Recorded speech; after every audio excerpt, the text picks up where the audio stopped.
So, Coach Cole, I want to take this time to welcome you to the Swain Own Your Moment Basketball. I like it. I like the title. How come I can never think of good titles like that? That's like awesome. Own Your Moment, Swain. I like it. Okay, well, I'm glad to be with you. Thank you so much for having me. Coach, we're gonna get deep with Own Your Moment now. You're gonna end up telling me what Own Your Moment mean to you. Let's go. I'm like, bring your floaties. We're swimming in the deep end. So, Coach Cori, the starting point guard, 4-year starter at UNC Santa Barbara. Man, at the that was point back guard. in the day.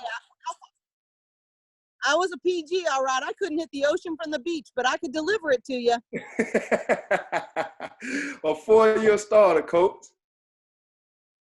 Well, it was just an honor to be a part of building something. Honestly, it's really where I got, I think, my passion to help build programs. And the year before I got to UC Santa Barbara, they were 0-18 in conference. And at that time, there wasn't the big difference between the mid-majors and the Power 5. There was no such thing as a Power 5 then. So there was actually 4 teams in the Big West that were ranked in the top 20. But we were the bottom of the barrel. But being a chance to be that coach's Mark French's second recruiting class and to build something in, to become a top 25 team, to go to 2 straight NCAA tournaments. I really think that's what fueled my passion to build things. And so I really credit that experience for really where I am today. So I'm really grateful. Oh, wow. Coach, what type of player fits your style of play, Coach? Being that you was a 4-year starter at the point guard position. Well, I think the biggest thing for me, I love to play coach players who love the game. And, I always say that I can scout any play, but it's really hard to scout creative, fundamentally sound, aggressive players. I want people who know how to read defenses, make plays. I don't want them to have to look over at the bench and ask me to call every play. That means I'm not doing enough of my job. So I really like the creative side of the game, and I like to do some of that as a coach, but I really like to have players that enjoy the creative side of the game. Now you got to earn freedom in that creativity. I don't just give it to you. You got to have the habits. You got to have the work on your basketball IQ. You got to have the fundamentals. But if you're willing to earn it, I'm willing to give it, because I think that's a way more fun way to play. And I'm talking both guards and forwards, alike. You came to our game out there in the East, and Michaela Onyenwet is a great example of that. I mean, she's gonna shoot the 3. She's gonna score in the low post. She's gonna attack you off the bounce. But I didn't give her that freedom. She earned it by adding to her toolbox year by year. And that's really hard to scout when a player's toolbox is pretty darn full. Wow. Yeah, she definitely owned her moment, Coach. When I came to the game, she definitely owned her moment. So, Coach, with that being said, this season marks the 9th season that you had UCLA.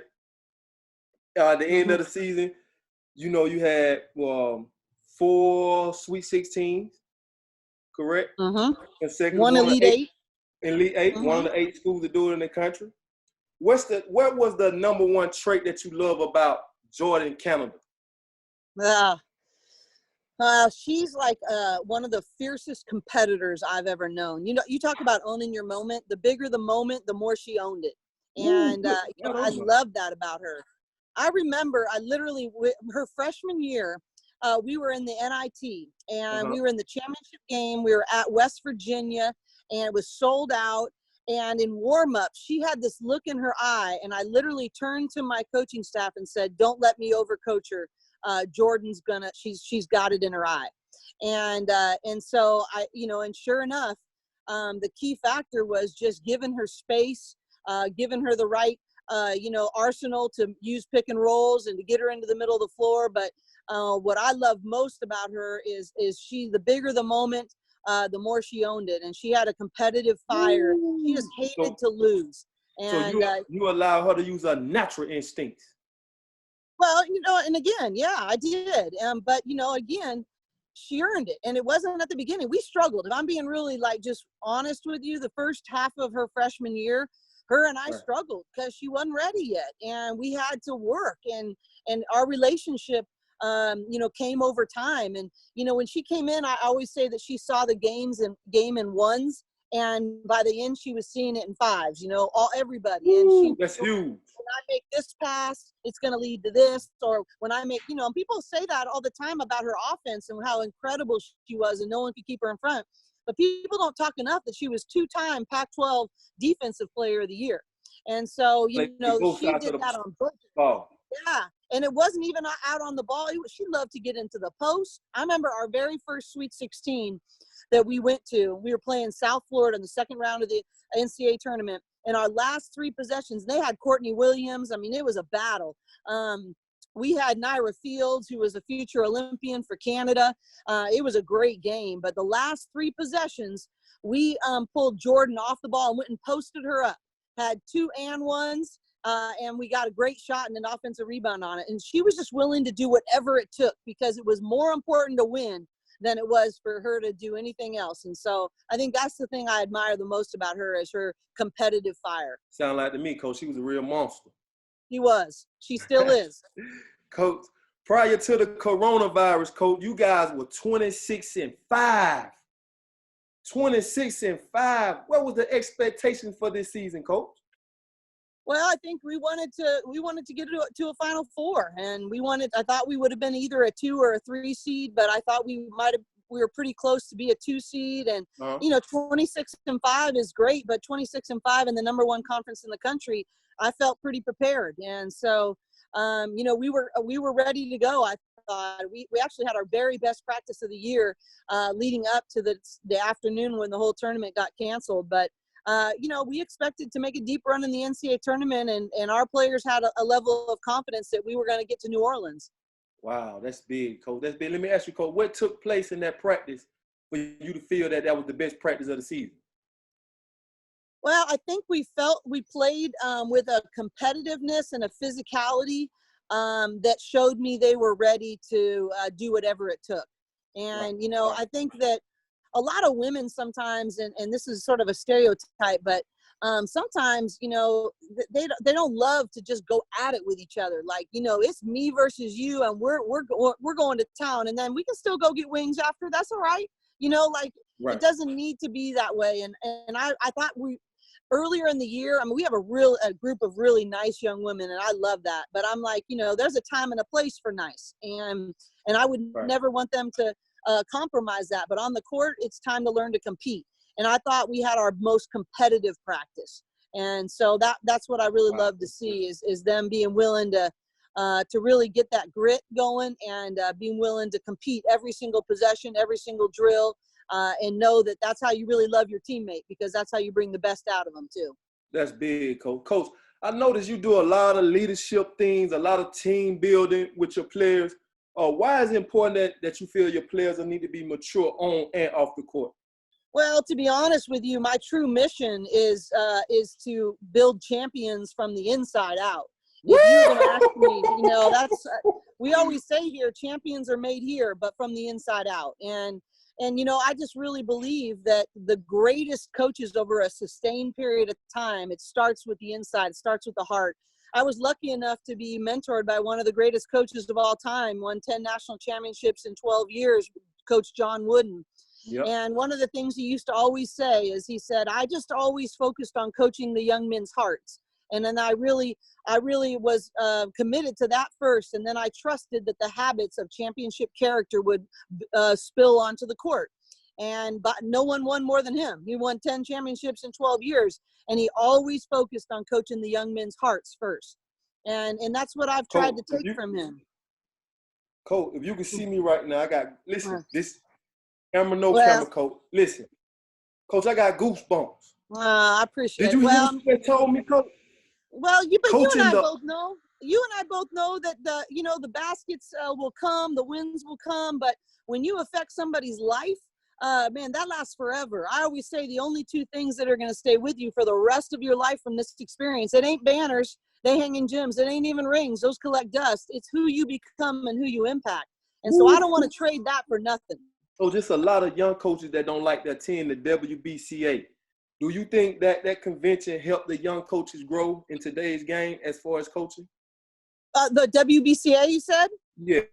Yeah, I sure hope so. Otherwise, I don't want to be involved in it. I think that the reality is I really believe in the heartbeat of that. There's only one mission of the WBCA, and it's to help grow our game and equip our coaches. And so Right. if there's something that needs to change with that, we need to hear about it. And, I think that we're actually in a time right now, obviously with the convention getting canceled and trying to go to some online programming instead of the convention. But I think that the WBCA wants to serve its constituents, period. And so I think that if there's other ways we can do that better, or ways in which the organization can add to growing to the game, we want to hear about it, because it's not about the title WBCA. It's about helping grow the game. So, whatever we got to do that.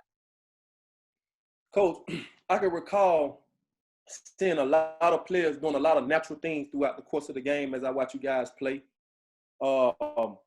Why is it so important that skill development is a major piece of your being in your program? Well, it's huge, but I always hesitate to say that, because if you had anyone on your podcast that didn't say it was important, everyone says it's important, right? But, the proof's in the pudding, so to speak. And I always say in home visits, when I do recruiting home visits, I go, does anyone come into your home and go, we're not very good at helping you get better. We don't do skill development that much. And they laugh. And I'm like, but the reality is when you watch them play or you go to their practices, it really isn't a very high priority. And so, I always say, don't believe us. Don't believe me. When I'm in your home telling you that skill development's important, if I don't show you the exact plan, how we go about doing it, don't believe me. Make me prove it. Because everybody gives lip service to it, but not very many people follow through. Right. I'm very proud that we have put, between all 4 of the coaches, we put 61 people in the WNBA.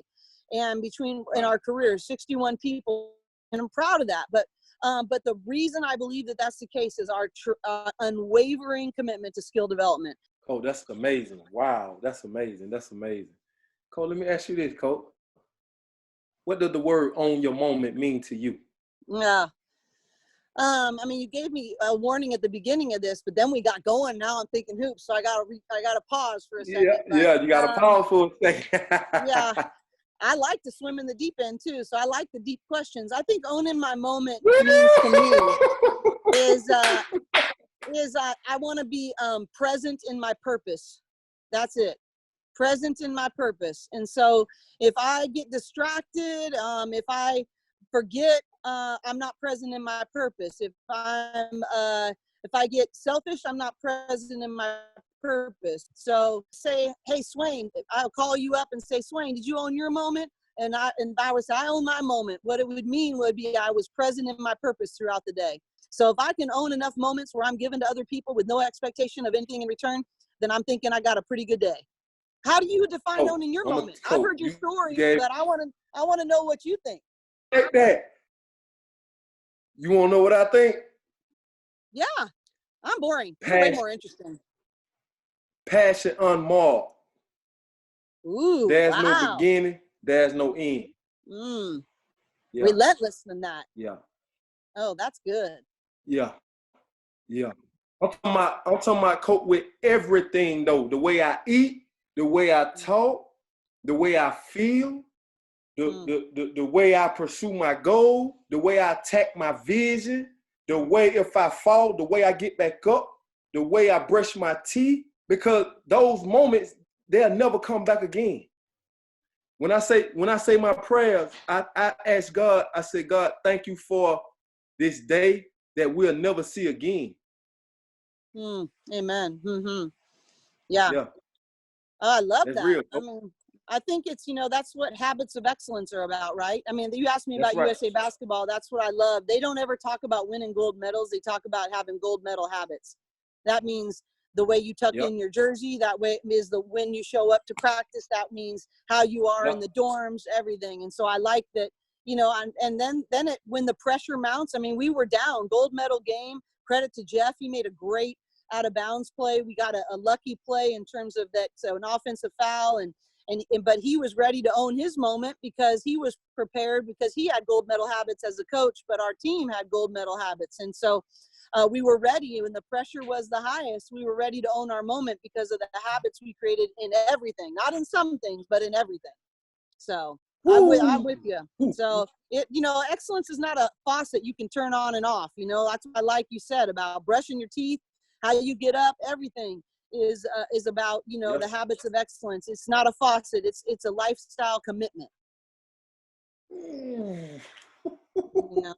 Shannon, I got to give credit to Shannon on this. Coach Shannon says this all the time, and I try to live by it. But she says, your commitments, not your feelings, will determine your destiny. And, you know, that's what you're saying, is that we all of our feelings, and there's not anyone, I don't care if you're Steph Curry or LeBron, whatever else, there's days you don't feel like working out. But your feelings do not determine your destiny, your commitments do. And good or bad. Coach. So you got to do it. Coach, you're so correct. I like that. Coach, say that again for me. So it is not your feelings, but your commitments that will lead to your destiny. It's not your feeling, but it's your commitment that'll lead to your destiny. I like that. There you go. Coach, I love it, Coach. I love it. Well, thank you. Coach, I really appreciate you coming on your moment to talk to me this evening. Hey, Coach, it looked like it's real sunny out there, hot out there. Hey, you know, we got it going on here. We got sunshine. We got the pool in the backyard. We got a view. Oh, so, man. You know, so that's a ploy. You got to come visit us now. Come on. Okay, Coach. I'll be out there. Well, I appreciate you having me. I love the way that you care about kids. I love the way that you love the game. I love the way that you've learned from your own story, and you've let your story become your testimony, and for the benefit of others. So thank you for that, and thank you for loving people. Thank you for loving this game, and thank you for giving back to it. I really appreciate you, Coach. Likewise. Thank you, Coach. Those words mean something to me. You bet. All right. Well, I'll catch up with you again soon. All right. Take care, Coach. I really appreciate it. Okay. Bye-bye now. All right. On your moment, Coach. Amen. You too. Present and purpose, baby. All right. Gotcha.